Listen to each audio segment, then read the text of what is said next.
¿Estamos todos? Sí, sí, Sí, Damián. sí. Sí. Sí. Excelente. Bueno, vamos a arrancar con el otro método también importante. Damián, Sí, ¿no convendría cortar la grabación y continuar con otra nueva? Creo es que otra nueva. Ya cortamos y volvimos a Ok, arrancar. Acá fenomenal. empezó esta va a ser exclusivamente de Oxy, así le ponemos como título Oxycorte y no nos confundimos. Ok. Bueno, vamos a ver, como les decía, el segundo método de corte, también llamado oxicorte. Seguramente lo deben haber escuchado hablar, nombrar. ¿Alguien tiene alguna referencia respecto de esto? ¿Conocimientos? Rodrigo sé que nos escuchó, pero el resto nadie. ¿Saben? No, yo no. Creo que lo escuché alguna vez o en alguna otra clase, pero no lo Ujú. recuerdo. Bien. Bien, bueno. Vamos a arrancar entonces directamente. Bien, como método de corte, el aspecto que nosotros vamos a dar del corte es exactamente lo que vemos en esa imagen, ¿sí? Va a estar el operador, por supuesto que hay máquinas que hacen este trabajo, pero va a estar el operador con esa antorcha, con ese soplete, ¿sí? Y lo que va a hacer va a generar una ranura en una placa. De esa manera se produce el corte propiamente dicho. Pero al contrario de lo que podamos pensar o creer, no consiste en una fusión del material. Yo nunca llego a fundirlo al material, en pasarlo a estado líquido, ¿sí? En ningún momento. Lo que hago es utilizarlo como combustible. Produzco literalmente la combustión del hierro que forma parte de ese acero para transformarlo en óxido de hierro y sacarlo del medio, ¿sí? Todo el goteo y las chispas y todo lo que podemos ver, digamos, como productos de un corte, entre comillas, a soplete, que sería un oxicorte, no es el acero en estado líquido, sino que es óxido de hierro en estado líquido. ¿Sí?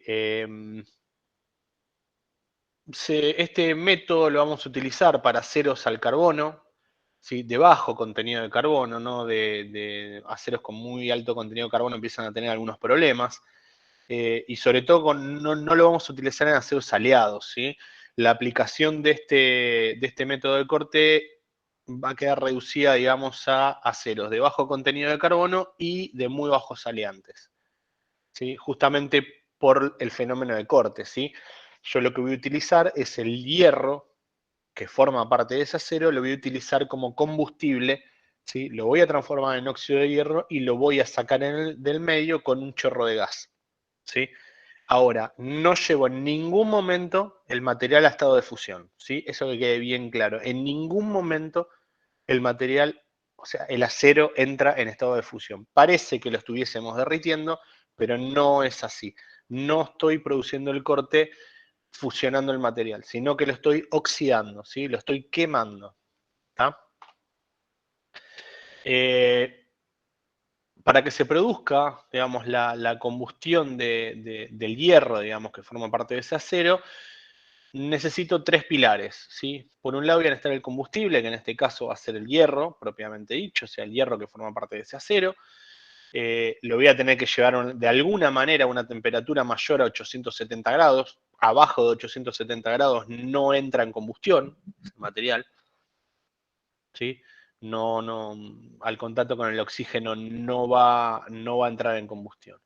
Voy a necesitar, por supuesto, como cualquier combustión, el comburente, que en este caso va a ser el oxígeno, en una proporción mínimo del 87% para quemar el hierro, ¿sí? No estamos hablando de la pureza del oxígeno, que después la vamos a mencionar, no se lo confundan. Estamos hablando de la proporción entre comburente y combustible, ¿sí? 87% de oxígeno, el resto de hierro, ¿sí? Esa es la proporción que nosotros necesitamos para poder quemar el hierro, para utilizarlo como combustible. Y obviamente el agente iniciador que va a ser el calor proporcionado por el propio soplete, ¿sí? El soplete propiamente dicho, que va a ser de oxígeno y acetileno, aporta calor para iniciar esta combustión. No es responsable del corte, eso que quede clarísimo, no es responsable del corte. De hecho, una vez que inicio el corte, podría apagar el flujo de oxígeno y acetileno, que el corte seguiría en adelante, ¿sí? Eso que quede bien, bien claro. Como toda combustión, digamos, va a ser una reacción exotérmica. Una reacción exotérmica y fuertemente exotérmica, lo que va es a producir calor, ¿sí? El hierro se va a transformar en óxido de hierro y a la vez va a producir calor. Ese calor lo que va a generar va a ser, o sea, digamos, el propio calor, digamos, aportado por la combustión, va a hacer que el hierro se mantenga en los 870 grados centígrados como para seguir quemándose, ¿sí? Así que yo, una vez que la combustión inicia, en teoría no debería ser necesario, digamos, la tercera pata de la que mencionamos antes, que es el agente iniciador, ¿sí? ¿Cómo produzco este corte?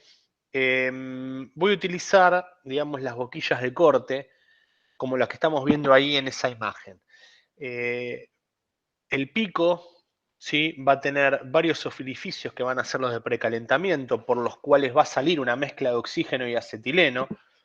Puede ser gas natural también, ¿eh? En algunos casos, en los equipos más grandes se utiliza gas natural, pero en general, por cuestiones de practicidad, se utiliza oxígeno y acetileno, una mezcla, que van a salir por los agujeros periféricos, no el orificio central, ¿sí? Por los periféricos, que pueden ser 2, 3, 4, 5, 6, dependiendo del tamaño y del diseño, digamos, para el cual esté hecho, digamos, pensado ese pico de corte, ¿sí? Ahora vamos a ver que hay varias aplicaciones, no solamente el corte de una placa.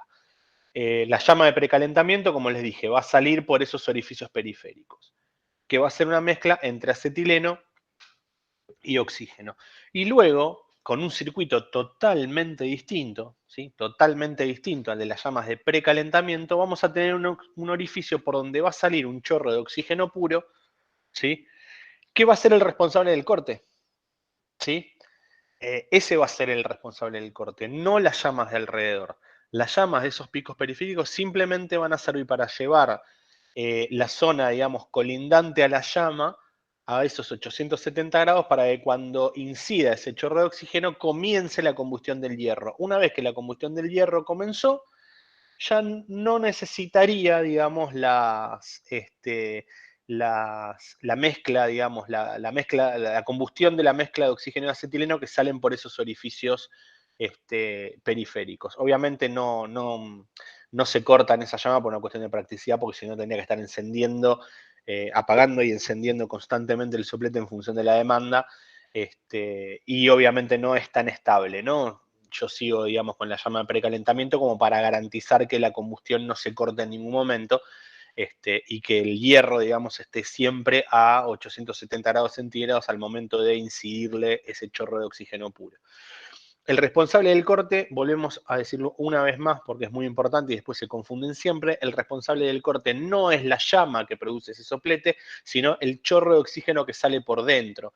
¿Cómo manipulo yo eso? Yo enciendo el soplete, tengo las válvulas de acetileno y oxígeno que están atrás, regulo esa llama de precalentamiento y después tengo un gatillo, ¿sí? En el caso de las herramientas manuales va a ser ese gatillo que ahí figura como palanca de oxígeno de corte, donde voy a aplicar ese chorro de oxígeno apretando, digamos, perdón, ese gatillo. Voy a llevar a la temperatura con la llama y una vez que yo considere que el material está a la temperatura indicada, voy a apretar esa palanca, voy a abrir el paso de oxígeno y va a salir ese chorro de oxígeno puro por el pico central.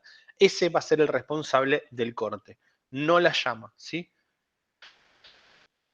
¿Cómo son los sopletes? Pueden ser de alta presión o de baja presión. Son mezcladores, ¿sí? Va a entrar, digamos, el acetileno en el oxígeno, va a entrar una cámara de turbulencia. Y fíjense en el circuito verde que vamos a ver acá abajo. Este es el circuito de oxígeno de corte, ¿sí? Este es el circuito de oxígeno de corte, en este caso. Fíjense que es totalmente independiente, ¿sí? Al circuito de oxígeno y acetileno que se va a mezclar acá, en ese caso, o se va a mezclar acá, en ese caso, y va a circular por la periferia del pico y acá se va a producir la llama, ¿sí? Acá, acá, este caso y acá. Son dos circuitos totalmente independientes, ¿sí? El circuito de corte es el oxígeno puro que circula por el centro de la boquilla, ¿sí? Y la mezcla de oxígeno y acetileno es la que va a circular por la periferia, que es la que me va a producir a mí la llama de precalentamiento. ¿Cómo es el soplete manual? Bueno, el mezclador que acabamos de ver, que puede ser de alta o de baja presión, ¿sí? En función de las necesidades y los rendimientos, tiene que ver con el tamaño, eso no es demasiado, no es un dato demasiado importante. Vamos a tener un accionador, digamos, de la válvula de oxígeno del corte, la entrada de oxígeno propiamente dicha, ¿sí? Y la entrada de acetileno que va a terminar, digamos, en la cámara del mezclador, como para hacer esa mezcla para la llama de precalentamiento. ¿Sí? Perdón, estoy yendo para el otro lado. Ahí vamos. ¿Cómo va a ser el soplete de una máquina? Bueno, básicamente vamos a encontrar lo mismo. Obviamente esto va a estar montado en el cabezal de una máquina que va a tener una estructura similar a la que vimos con el láser. Va a ser una mesa o un puente, digamos, una estructura superior, un pórtico, esta no me salía la palabra, donde va a estar montado el cabezal de corte. ¿Sí? Y van a llegar, obviamente, tres conductos, tres mangueras. Una con el acetileno, otra para mezclarlo juntamente con el acetileno, una parte de oxígeno para el precalentamiento, y la tercera va a ser el circuito de oxígeno en el corte, ¿sí? Que volvemos, que va a ser el responsable final del corte del acero. Algo fundamental que tienen que tener estos equipos, siempre estamos trabajando con gases explosivos como pueden ser oxígeno y acetileno, gases complicados de manipular, son los arrestallamas, ¿sí? Los arrestallamas o cortallamas, o llámenlo como quiera, son válvulas de seguridad, hay varios métodos, hay por elemento filtrante que frenan, digamos, el frente de llama, o directamente son, hay algunas que son filtros activos, donde tienen una arandela o un buje de plomo, por ejemplo, que ante la presión del frente de llama se impacta, digamos, contra un cono y cierra el circuito. Cuando encuentra, digamos, de alguno de los lados un frente de muy alta presión, se deforma, sellando, digamos, el paso de ese frente de alta presión, que suele ser una llama, para que prosiga, digamos, por los conductos. Esto como norma de seguridad tenemos que tener muchísimo cuidado. Tengan en cuenta que esto, por ejemplo, se utiliza mucho en obra y puede haber muchos metros de manguera. Esas mangueras suelen estar expuestas a todo lo que se puede estar expuesto en una obra, ¿no? A cortes, a golpes, a ser pisados, a ser quemados por las mismas chispas. ¿Sí? Así que esto no lo podemos olvidar. Así esto esté en una máquina, tenemos varias de estas válvulas ubicadas en el circuito de cada uno de los gases. Luego tenemos los reguladores de presión, ¿sí? Para cada uno de los gases involucrados. Cada gas y cada corte tiene sus presiones específicas, ¿sí? Nosotros obviamente nos vamos a remitir a manuales, a la experiencia de los cortadores, y a los fabricantes de equipos para esto. Pero estos son elementos, siempre van a estar compartidos, por más que sean cortes manuales o cortes por máquinas. Bueno, básicamente un regulador de presión funciona con diafragmas opuestos, ¿sí? Con diafragmas y resortes calibrados. Yo tengo un pequeño volante de ajuste donde voy a ajustar la tensión del diafragma superior, ¿sí? Voy a tener un gas del cilindro, va a pasar por todo este sistema de diafragmas y va a llegar al soplete, y yo voy a regular mediante el volante de ajuste la presión con la cual va a salir, digamos, hacia el soplete o hacia la pistola o la antorcha, o llámenlo como quieran. Bueno, también esto es un regulador, es lo mismo que vimos antes, digamos, visto en corte en 3 dimensiones. Fíjense cómo las presiones van a ir cambiando en función de los espesores que yo voy a cortar, y los diámetros de boquilla, ¿no? Y las velocidades de corte, por supuesto. Las velocidades de corte se refiere al desplazamiento con el que yo voy a avanzar sobre la chapa que voy a cortar. Para que se den una idea de los valores, fíjense que para una chapa de 5 milímetros, más o menos, son valores recomendados, promedios, ¿sí? Después habrá otros fabricantes, esto va a depender del modelo, digamos, de cada uno de los picos y de la calidad del corte que yo quiera lograr. Para unos 5 milímetros, por ejemplo, yo voy a utilizar diámetros de boquilla de 0,6 milímetros, ¿sí? Y fíjense que la velocidad de corte es para 20. Si ahora nosotros nos vamos a la otra punta de la tabla, donde nosotros podemos cortar 100 milímetros, ya el diámetro de boquilla son 2 milímetros y medio, y fíjense la velocidad, como cae, ¿no? Obviamente porque yo tengo muchísimo más material que remover. Acá está hablando de esta tabla particularmente de 100 milímetros, pero yo hasta 300 milímetros he visto cortar, 300 y piquito, he visto cortar con este método con cortes de muy buena calidad, ¿sí? No, y creo que hay más, de 300 milímetros se puede cortar también, más también. Estoy tratando de recordar ahora si vi algún corte alguna vez, pero no. Bien, los picos, hay muchos de muchos tipos, ¿sí? No solamente se utilizan para cortar, sino que se utilizan para ranurar. Una típica aplicación para el ranurado es la remoción de soldaduras, por ejemplo, soldaduras fallidas, como está el ejemplo acá, donde me aparece una fisura en una soldadura o yo tengo que desmontar equipos que han sido soldados. Bueno, esto es un muy buen método para remover esas soldaduras. O sea, literalmente yo lo que hago, quemo todo el acero que forma parte de esa soldadura, lo transformo en óxido de hierro y lo saco del medio produciendo esa ranura. Para una soldadura posterior o bueno, para el desmontaje de algún equipo, vaya a saber uno para qué. Después tengo para cortes superficiales, donde yo puedo cortar, en el caso de superior, de roblones o remaches, o piezas transversales soldadas, donde yo puedo utilizar cortes con muy buena precisión, ¿sí? En este caso lo que vamos a tener va a ser obviamente llama de precalentamiento de acá, llama de precalentamiento de acá, ¿sí? Y por el centro voy a tener el chorro de oxígeno de corte, ¿sí? Esto va a ser oxígeno, ¿sí? Por la central, que va a ser el responsable final del corte, ¿sí? Bueno, para eliminar completamente roblones o remaches también se utiliza mucho. Este método se utiliza mucho para el cambio, digamos, de piezas en la parte de calderería y ese tipo de cosas, de estructuras roblonadas. Esto se utiliza bastante. Bueno, y para láminas delgadas también tenemos equipos específicos. Obviamente, ¿dónde está el puntero? Acá.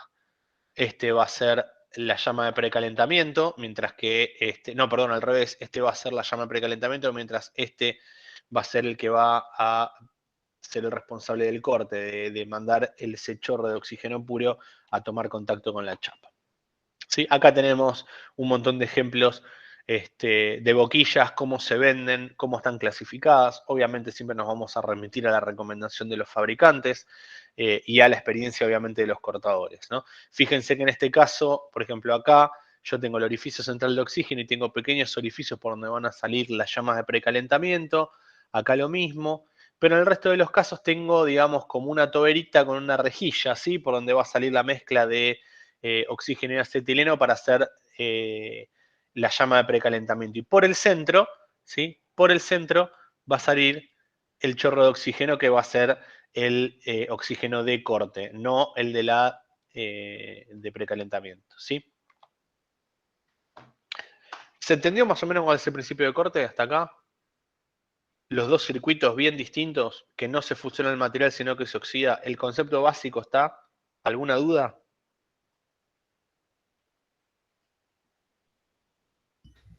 Se entendió. Perfecto, seguimos. Bien, ahora nos vamos a meter un poco más en cómo se produce el corte, ¿sí? ¿Cuál es el mecanismo del corte? Porque eso es lo más importante de todo. Ya vimos los equipos, vimos más o menos de qué se trata. Ahora, ¿cómo es el mecanismo del corte? Cuando se oxida el hierro se producen tres reacciones, ¿sí? Se pueden escalonar, pueden ocurrir todas al mismo tiempo. Eso, la verdad que no es muy importante ese dato, ¿sí? Pero nosotros tenemos tres reacciones básicas, ¿sí? Vamos a tener 2 hierro, oxígeno 2, 3 hierro, 2 oxígeno 2 y 4 hierro, 3 oxígeno 2. Eso me da como resultado, obviamente, el 2 hierro oxígeno, el hierro 3 oxígeno 4 y así sucesivamente. Los distintos óxidos de hierro que podemos obtener. Todo esto se da todo al mismo tiempo, toda la escoria cuando nosotros vemos volar chispas y gotear del corte justamente es una mezcla de estos 3 óxidos que nosotros vamos a ver en estado líquido, ¿sí?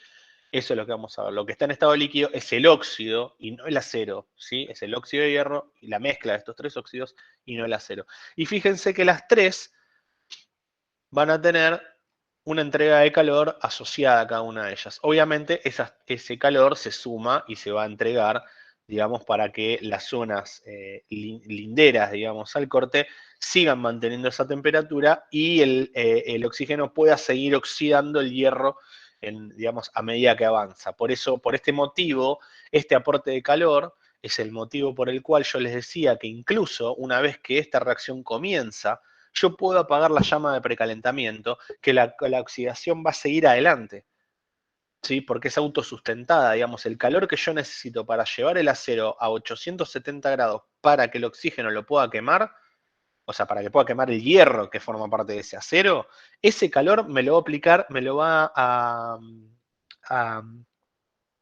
digamos, a aportar la misma reacción química, ¿sí? ¿Se entiende?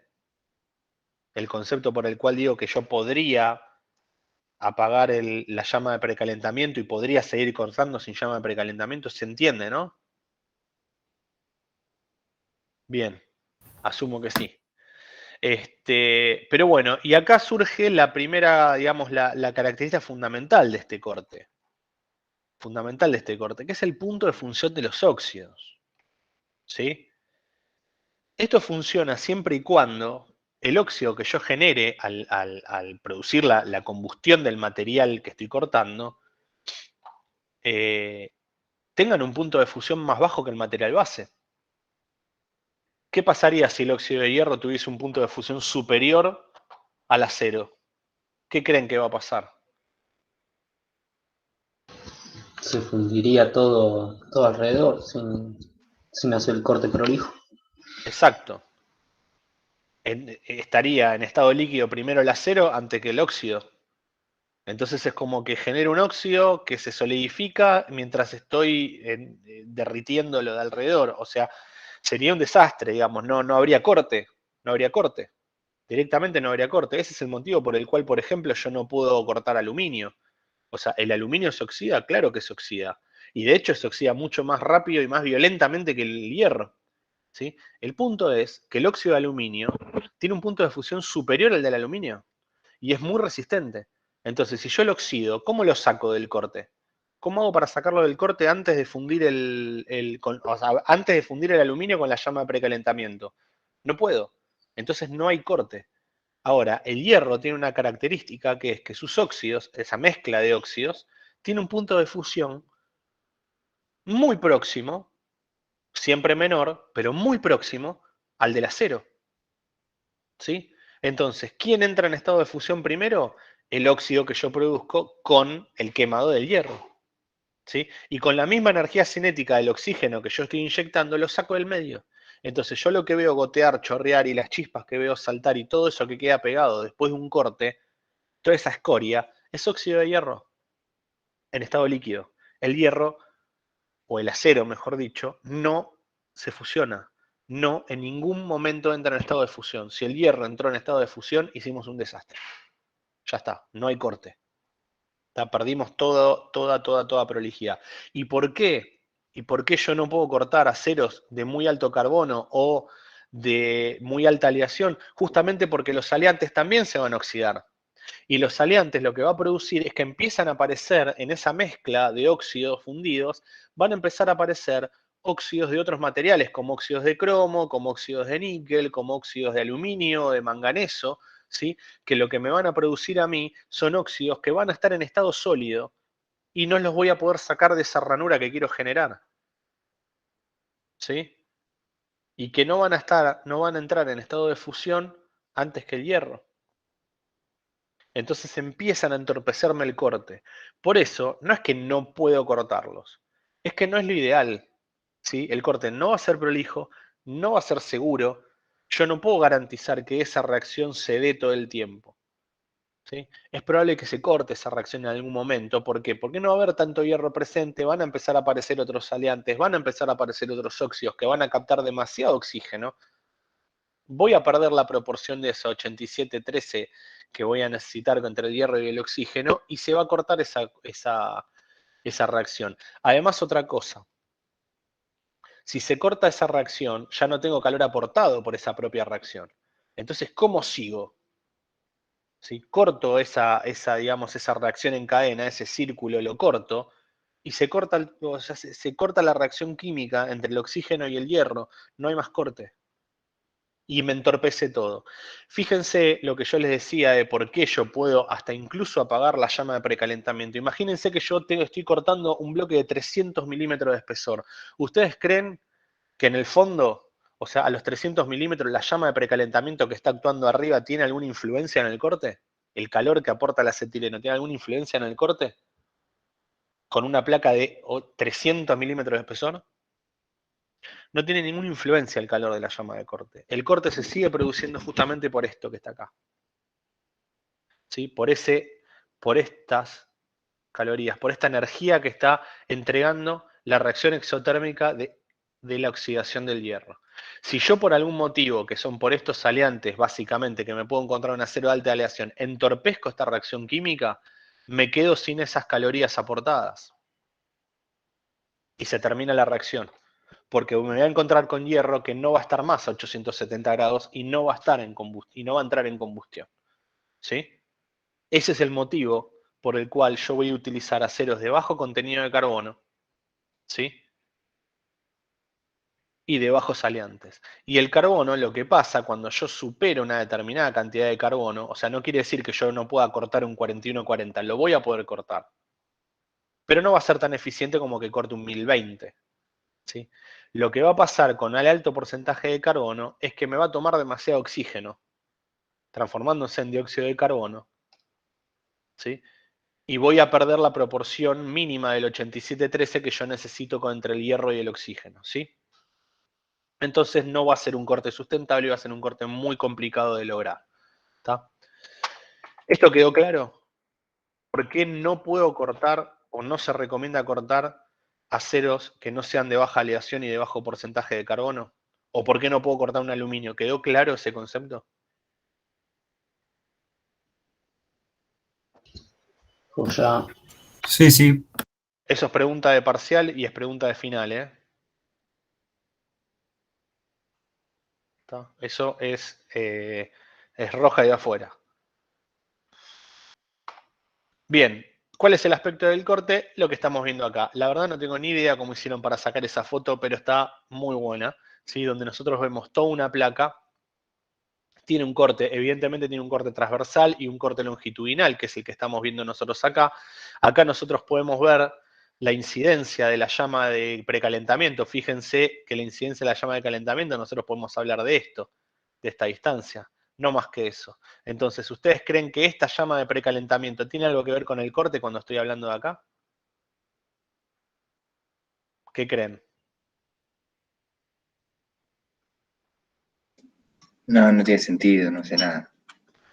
El calor que yo voy a utilizar para poder seguir cortando el material, digamos, de acá para abajo, va a ser aportado por esa reacción exotérmica de oxidación violenta, ¿sí? Del quemado. Entonces, lo que nosotros estamos viendo acá, en el medio, esta línea tan prolijita, ¿sí? Es el chorro de oxígeno, ¿sí? Que está quemando todo ese acero. Fíjense que nosotros tenemos una zona también afectada por la temperatura, ¿no? Eso es fundamental tenerlo en cuenta. Es un corte que genera una zona afectada por la temperatura. Así que cuidado con eso, ¿sí? Obviamente, si nosotros vamos a cortar una probeta para analizar metalográficamente hablando en un laboratorio, no vamos a utilizar este método, ¿no? Está más que claro. Porque imagínense que la estructura metalográfica acá, acá y acá son bien distintas, ¿tá? Así que mucho cuidado con eso. Podemos, digamos, hacer un corte vasto con este método y después tendremos que utilizar otros métodos. Precalentamiento. Hablemos de la llama de precalentamiento. la principal función es llevarlo a 870 grados, como le dije antes, al menos donde se inicia el corte. Obviamente va a tener también un efecto mecánico esa llama, ¿no? Porque tiene muy alta velocidad y muy alta presión. Aparte de la incidencia, digamos, de esos gases de combustión, digamos, a muy alta temperatura. Estamos hablando que una llama de acetileno puede estar por arriba de los 3.500 grados, por ahí debe andar, 3.400, 3.600, por ahí debe andar. Así que los gases, digamos, productos de esa combustión tienen mucha velocidad, mucha presión y muchísima temperatura. Así que no solamente va a precalentar la zona, ¿sí? Para que ese chorro de oxígeno pueda comenzar la reacción de quemado, sino que también va a limpiar la superficie, va a sacar cualquier partícula suelta, va a mantener, digamos, un entorno de protección, ¿sí? En torno del corte propiamente dicho, porque acuérdense que un acero a alta temperatura, digamos, también se puede terminar oxidando por el oxígeno ambiente, ¿sí? Y esto lo que va a hacer, digamos, va a envolver a ese chorro de oxígeno en una atmósfera, digamos, que va a estar formada por gases quemados con ausencia, digamos, de oxígeno libre, ¿sí? Y aparte lo que tiene una función, digamos, cumple una función secundaria, que es la de precalentar, digamos, ese chorro de oxígeno que va a salir, digamos, el circuito de oxígeno, acuérdense que está por el centro, digamos, de donde inciden esas llamas. Así que lo que va a pasar es que va a elevar, digamos, un poco el nivel energético de ese oxígeno como para ser un poco más energética, valga la redundancia o la repetición de palabras, la reacción, digamos, esa de oxidación. Y obviamente va a ser también la parte de el trabajo de remover, digamos, la escoria y del material fundido, que el material fundido era óxidos, en una mezcla de óxido de hierro, no de acero, acuérdense por favor, la va a sacar del medio. Bueno, esto obviamente tiene que ver con los tipos de corte que yo voy a hacer. En algunos casos puedo llegar a requerir llamas del tipo reductoras, digamos, con un poco más de acetileno. Se utilizan este tipo de llamas cuando yo necesito generar una atmósfera protectora en el material, por ejemplo, cuando estoy soldando. En realidad en el oxicorte no es tan necesario. Se utiliza más el tipo de llama neutra, ¿sí? U oxidante, si quieren, como para no generar residuos carbonosos, ¿sí? Eso es simplemente una breve reseña de cómo se regulan las llamas. Básicamente las que se utilizan son de este tipo, ¿sí? Las oxidantes, con un exceso de oxígeno. Se regula como para tener un pequeño exceso de oxígeno dentro de la combustión como para garantizar bien la combustión del 100% del acetileno y aparte no generar ningún residuo del tipo carbonoso, ¿no? Con respecto al chorro de oxígeno al que se utiliza, lo que es el chorro de corte propiamente dicho, ya habíamos visto las características de los picos, los diámetros, las velocidades de corte que nos van a dar esos diámetros. El oxígeno, digamos, su papel fundamental es el del corte, ¿sí? La pureza del oxígeno tiene que ser superior al 99,5, ¿sí? Esto no tiene nada que ver con la proporción que habíamos hablado al principio, ¿sí? Ténganlo en cuenta eso. Y esto se trata de que tenga tan alta pureza justamente porque una pequeña pérdida, digamos, de la pureza de ese oxígeno, ¿sí? Tan solo un 1%, digamos, en la concentración de oxígeno dentro de ese gas de corte, para llamarlo de alguna manera, me va a generar alrededor de un 25%, digamos, de reducción en la velocidad de corte, ¿sí? Se deteriora, digamos, al más mínimo deterioro, digamos, en la calidad del oxígeno de corte, me pega muy fuerte en lo que es velocidad de corte y obviamente los consumos de combustible. Imagínense si yo avanzo un 25% más lento, digamos, la cantidad de combustible que yo voy a utilizar, o sea, la cantidad de oxígeno y la cantidad de acetileno que voy a utilizar, ¿sí? Y eso lo que produce también son sobrecalentamientos. Si yo me desplazo demasiado lento, digamos, con velocidad demasiado baja, lo que estoy haciendo también es dar más tiempo, digamos, a transferencia de calor, ¿no? Que a veces no es lo más indicado. Bueno, y el oxígeno se aplica, obviamente, con esa palanca que nosotros estamos viendo ahí. Yo aprieto esa palanca e independientemente de la llama de precalentamiento, voy a liberar, digamos, el paso de oxígeno por el pico central. Se dice que con una impureza inferior al 95% ya es prácticamente imposible la acción de corte, o sea, no me genera un corte constante, no puedo mantener, digamos, en el tiempo esa reacción química, ¿sí? Así que se manejan con purezas bien altas, ¿sí? Fíjense que tenemos, como es un corte, digamos, no es netamente térmico, ¿sí? No es netamente térmico, hay un factor térmico importante, pero el corte no es térmico. Eh, a diferencia del láser, ¿no? El láser, acuérdense que habíamos hablado que en la mayoría de los casos es un corte netamente térmico, ¿sí? Donde yo tengo acción de muy altas temperaturas. Puedo fusionar, puedo sublimar o puedo oxidar, pero siempre tengo, es un corte netamente térmico, perdón. En el caso del oxicorte no, es un corte químico, si quieren, ¿sí? ¿Por qué? Porque yo estoy oxidando ese material, lo estoy quemando, no es que yo lo estoy sometiendo a una temperatura, lo hago entrar en estado de fusión y lo saco del medio, ¿sí? Va a haber una acción térmica, pero lo vamos a ver como efectos, digamos, de la alta temperatura. Vamos a ver primero los efectos de la llama de precalentamiento, que era lo que yo les había marcado antes, que puede llegar aproximadamente a marcar unos 40 milímetros según el caso y la envergadura, ¿sí? Luego vamos a ver una zona afectada en los entornos del corte que va a ser por la propia combustión del hierro, ¿sí? Va a haber va a subir la temperatura mínimo a 870 grados porque si no, no podría producirse el corte, pero en todo el entorno, digamos, de ese chorro de oxígeno. Y luego el final que va a ser, digamos, la temperatura que va a transmitir, digamos, toda la escoria y todo ese óxido, digamos, y escoria en estado líquido que finalmente va a transmitir, digamos, por conducción el calor hacia la pieza que yo estoy cortando. Fíjense que ahí más o menos está hablando de que estas zonas se tomaron, o la probeta se tomó en una pieza unos 200 milímetros de espesor, ¿sí? Acuérdense, yo por lo menos he visto, creo que son 323 milímetros las barras que he visto cortar, digamos como máximo, pero creo que ahí se ha cortado bastante más. Ahí fíjense la animación que nosotros estamos viendo abajo a la izquierda, ¿sí?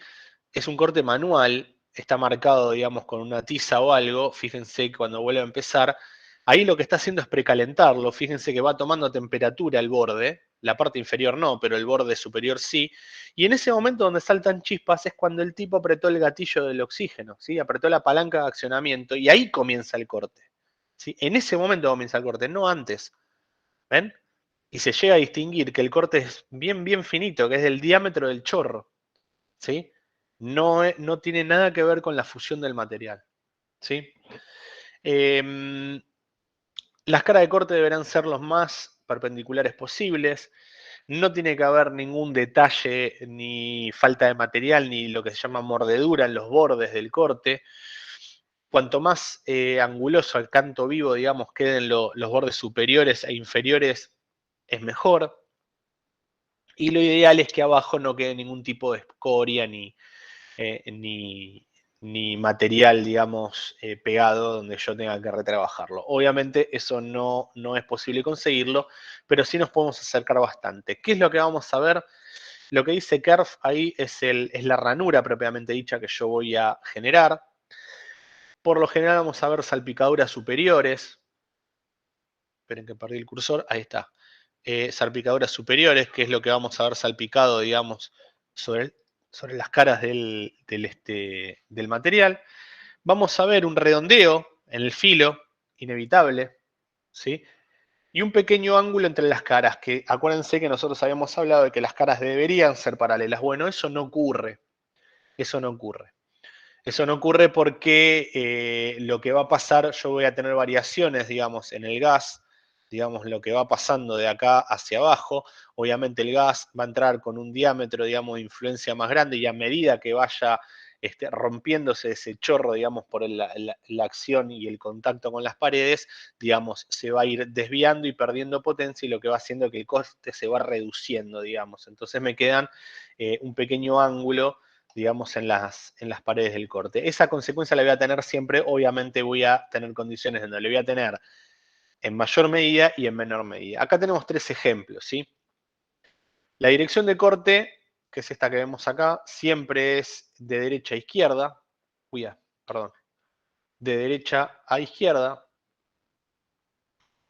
Si vamos con todos los parámetros correctos, o sea, la velocidad de desplazamiento, esta velocidad de desplazamiento, ¿sí? Ese vector que está ahí, esa velocidad de desplazamiento y las presiones como corresponde, lo que vamos a ver va a ser un lag, un retraso, digamos, entre el inicio del corte y el final del corte, digamos, que es lo que nosotros vemos acotado ahí, que si lo vemos en vista lateral va a ser esta distancia.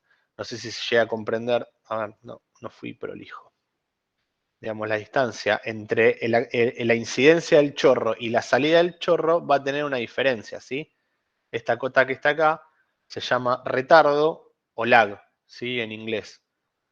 Eso tiene una medida que va a tener que ver con la velocidad de desplazamiento del soplete y va a tener que ver con la presión. Y la presión, obviamente, va a ser la que me va a dar la velocidad de salida de los gases. Y con el espesor, por supuesto, ¿no? Con el espesor T que yo voy a cortar. Esa medida, ¿sí? Esa medida de retardo están tabuladas, están contadas por lo general. Me van a decir, bueno, mira, con tal soplete, con un material de tales características, con tal espesor, si vos regulás los gases a esta presión y a esta presión, deberías tener un lag o un retraso, ¿sí? O un retardo, digamos, de ese chorro de tantos milímetros, ¿sí? Entre tanto y tanto. Entonces es una manera de verificar que yo tengo mis parámetros seleccionados de manera correcta. Ahora bien, si la velocidad es lenta, ¿sí? De desplazamiento, o tengo una excesiva presión que me produce una velocidad de gases muy alta de salida, ¿sí? O sea, sobre todo estoy hablando del chorro de oxígeno, lo que voy a ver es que no voy a tener, digamos, que el retardo, digamos, acá prácticamente no va a existir, que las marcas del corte van a ser perpendiculares. En este caso las marcas del corte tienen esta forma, ¿sí? Exageradamente. En este caso van a ser bien perpendiculares, ¿sí? Y lo que me va a producir son, digamos, voy a aumentar el ancho del corte. Este redondeo que yo tengo acá va a ser muy grande, justamente porque estoy yendo muy lento y lo que produzco es un excesivo calor, porque la llama de precalentamiento va a producir un excesivo calor en la superficie, porque estoy desplazándolo muy lento y le estoy dando tiempo, ¿sí? A ese calor a pasar hacia la pieza, digamos, que estoy cortando. Entonces puede pasar por los motivos que le dije, porque tengo una excesiva presión, que eso redunda en un aumento excesivo también de velocidad de salida del oxígeno, o una muy baja velocidad de desplazamiento. Ahora, si yo me voy para la otra punta, digamos, si yo tengo una presión de gases muy baja o tengo una velocidad de desplazamiento en ese sentido muy alta, lo que va a pasar es que el retardo o el lag va a ser muy grande e incluso va a producir lugares sin corte. Si alguna vez vieron algún video o alguno donde están cortando, digamos, a soplete, donde están cortando con este método alguna placa que terminan, digamos, arrancando las piezas a golpes, justamente es por este motivo. Porque quedan pequeñas zonas sin terminar de cortar, porque yo me estoy o desplazando muy rápido o tengo presión de gas insuficiente para esa velocidad de desplazamiento. ¿Se entiende? Y las ranuras obviamente son muy, muy, muy pequeñas, que otra cosa que me produce es que de esa ranura, al ser tan pequeñas, el óxido en estado líquido no puede salir tan fácil y me produce tapones, ¿sí? Tapones que muchas veces hacen que las chispas vuelen hacia la cara del operador, ¿sí? Entonces eso está hablando de que estoy utilizando o bien presiones de gas muy bajas, que redundan en velocidades insuficientes de salida de oxígeno, o que estoy yendo demasiado rápido para lo que me da esas presiones, ¿no? Estoy avanzando demasiado rápido con el soplete. Otra consecuencia de avanzar muy rápido es que el precalentamiento va a ser insuficiente y se puede cortar la reacción. O sea, por más que yo le dé oxígeno, no se va a producir ninguna combustión del hierro justamente porque al estar desplazándome tan rápido, esta llama de precalentamiento no le di tiempo a que lleve a temperatura de ignición al hierro, ¿sí? ¿Quedó claro las tres condiciones? ¿sí? La correcta, velocidad insuficiente, velocidad excesiva. ¿Dudas? No, no veo. Bien. Seguimos. Las máquinas de corte, obviamente son tipo pantógrafos, pueden ser de tipo pórticos, CNC. Es muy común ver máquinas que tengan más de un pico, como estamos viendo ahí a la derecha. ¿Sí? También es muy común, acuérdense que acá tampoco tenemos esfuerzos de corte, ¿sí? No tenemos una herramienta que está tomando contacto físico con la pieza. Lo que sí tenemos es un chorro de gases que si hacemos algunas cuentas podemos llegar a calcular los esfuerzos que produce, digamos, ese chorro de gases. Es muy común ver equipos que son portátiles, donde yo simplemente los apoyo sobre la placa que yo quiero cortar y esos equipos son de desplazamiento automático y se van a mover, simplemente son ruedas que van a rodar sobre la superficie, guiadas por supuesto, de la placa que yo quiero cortar y simplemente van apoyados en el piso. O sea, yo apoyo la placa en un piso apto, por supuesto, para soportar este tipo de corte, porque imagínense que lo que está abajo también sufre, ¿sí? Yo apoyo este equipo, como el que estamos viendo en la imagen de la izquierda, sobre la placa y se desplaza solito y va cortando, ¿sí? Total, no hay esfuerzos de corte donde yo tenga que sujetar la pieza, el soplete no va a recibir esfuerzos que puedan deformar ese corte. Se utiliza muchísimo para el corte de tubos, ¿sí? Con dispositivos automáticos que giran, digamos, alrededor del tubo. Yo los coloco sobre el tubo y los hago girar alrededor del tubo para cortarlos. ¿Sí? O directamente máquinas CNC, como les mencioné, con más de un cabezal. Es muy común ver esto también, zonas preparadas para la soldadura, ¿sí? Los chaflanes previos de soldadura que también son normalizados, los hago con este tipo de métodos, ¿sí? Con los cabezales puedo inclinar el cabezal y directamente corto y salen piezas ya preparadas para soldadura. Fíjense que con bastante precisión, fíjense las piezas circulares abajo, ¿sí? La verdad que es un método muy, muy eficiente y muy versátil, ¿sí? Muy interesante para muchas tecnologías, ¿sí? Se utiliza muchísimo. Acá tienen máquinas CNC del tipo pórticos, ¿sí? Esas máquinas lo que suelen hacerse es, se elevan y se apoyan directamente sobre las placas a cortar. Yo necesito ni siquiera que estén amuradas al piso, ni sujeta las placas. Se apoyan directamente sobre la misma placa que va a cortar y efectúan los cortes. O sea, no, acuérdense que no hay una interacción de un sólido entre uno y otro, ¿sí? Yo lo que tengo es un chorro de gas actuando uno sobre el otro. Si podemos hacer los cálculos de empuje y de Bernoulli, etcétera, y podemos llegar a calcular algún esfuerzo, pero que van a ser mínimos o despreciables, digamos, mirando el porte de las piezas que vamos a cortar. Imagínense que si yo estoy cortando una placa de 200 milímetros de espesor, digamos, esos efectos, digamos, de los gases sobre la superficie no creo que vayan a afectar demasiado en cuanto a la estabilidad de la operación, ¿sí? Acá ven placas múltiples, ¿sí? Máquinas CNC ya especializadas, ¿sí? Hay bastante, esto se utiliza muchísimo, se cortan muchas piezas a la vez. Suelen tener las máquinas un sensor capacitivo, ¿sí? Porque un factor muy importante es la altura, es la distancia a la cual yo voy a separar el pico de la pieza, ¿sí? Y tengan en cuenta que, por ejemplo, en el caso de una colada continua, cuando la barra, digamos, el planchón o la barra redonda o lo que sea, sale de la colada continua, no tiene la mejor calidad superficial, digamos, y los encargados de hacer, digamos, el primer corte a ese perfil que está saliendo, digamos, la colada continua, son generalmente picos de corte, de oxicorte, justamente, con esta tecnología.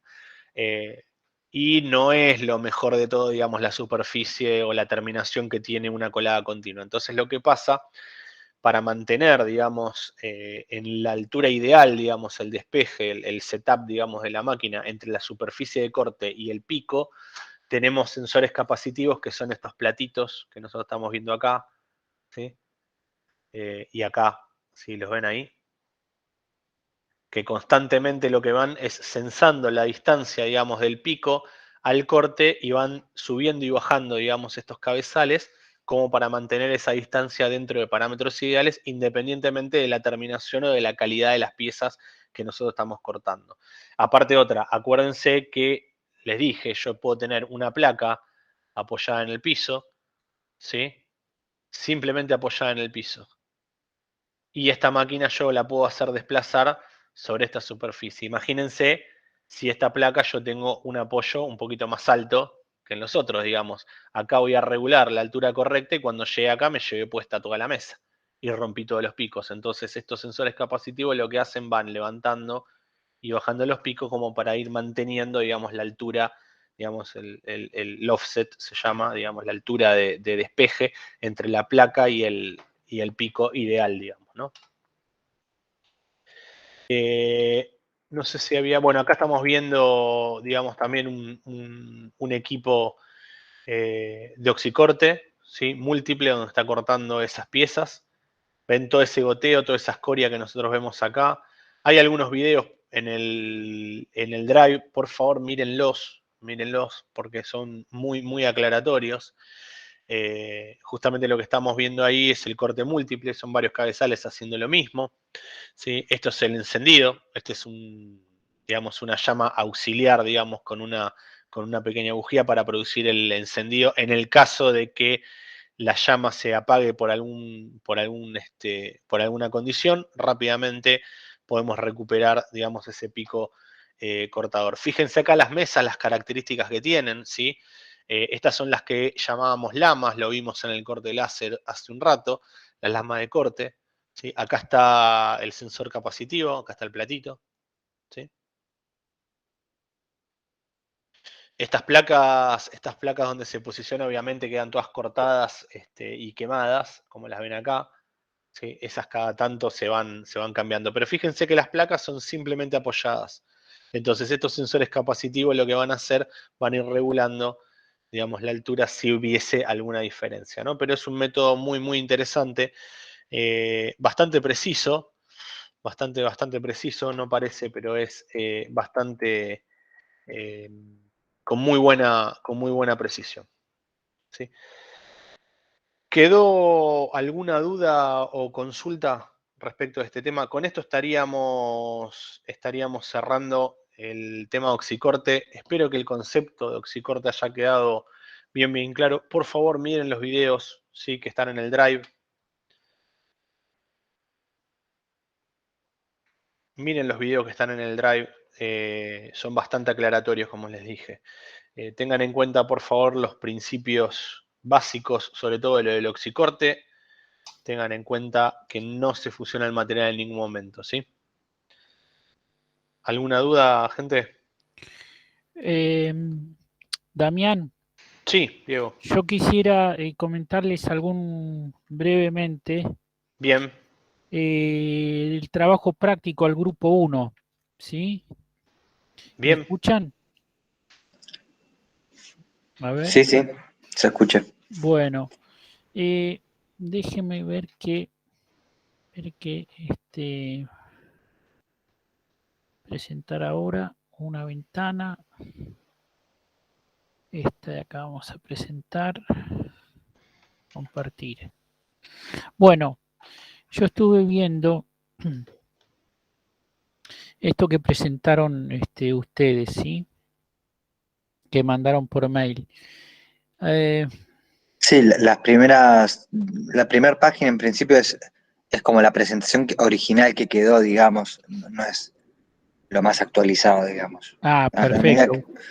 Bueno, eso era uno de los temas que quería